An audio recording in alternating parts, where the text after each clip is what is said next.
Hello, అన్నమే ఉండొద్దని చెప్పాను కదా నీకు. నేను ఫుడ్ కోర్ట్లోకి వచ్చాను. ఇక్కడ బిఆర్టీసీ రోడ్లో ఫుడ్ కోర్ట్ ఉంది కదా, మంచి బిర్యానీ చేస్తాను. అన్నమే ఉండొద్దు సార్. బిర్యానీ ఉంది, పలావ్ ఉంది సార్. పలావ్ ఉంది, బిర్యానీ ఉందా? ఉంది సార్. హలో, నువ్వు లైన్లో ఉండవే. ఏంటి పలావ్ ఏంటి, బిర్యానీ ఏంటి, రెండు రకాలు ఉన్నాయా? అవునండి, మన దగ్గర పలావ్ ఉంది, బిర్యానీ ఉంది సార్. ఇంకేమున్నాయి?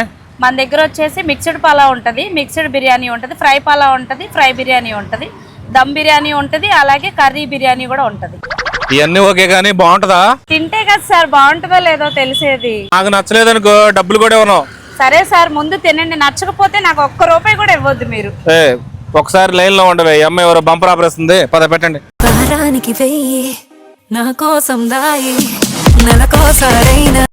సార్ నాకు ఒక్క రూపాయి కూడా ఇవ్వద్దు. టేస్ట్ అలా ఉందో ఒక్కసారి నాకు చెప్పండి సార్. మీరు ఏం మాట్లాడుతున్నామ్మా? తిని డబ్బులు ఇవ్వకుండా ఉంటావా ఏంటి? మామిడికి కూడా 2 పార్సల్ కట్టు. మామూలుగా పలావ్ కానీ బిర్యానీ కానీ అదిరిపోయింది. బెజవాడ కోడి పలావ్ అంతే కదా. మన బిఆర్టీసీ రోడ్లో ఫస్ట్ ఎంట్రన్స్లో ఉంటుంది బెజవాడ కోడి పలావ్ అని. తప్పకుండా తినండి. మన పేరు చెబితే 2 ముక్కలు ఎక్కువ వేస్తారుగా. మీ పేరు చెప్తే ఇంకా ఎక్కువ వేస్తాం సార్ మేము. మీరు తొందరగా రాకపోతే ముక్క అయిపోద్ది, లేట్ చేస్తే. వచ్చేసేయండి. నిజంగా నచ్చిందా మీకు? చాలా సూపర్ గా ఉందమ్మా. చాలా బాగుందా? మన వాళ్ళందరికీ చెప్పండి సార్. మొత్తాన్ని చెప్తాను. రేపు మనది ఒక పార్టీ ఒకటి ఉంది.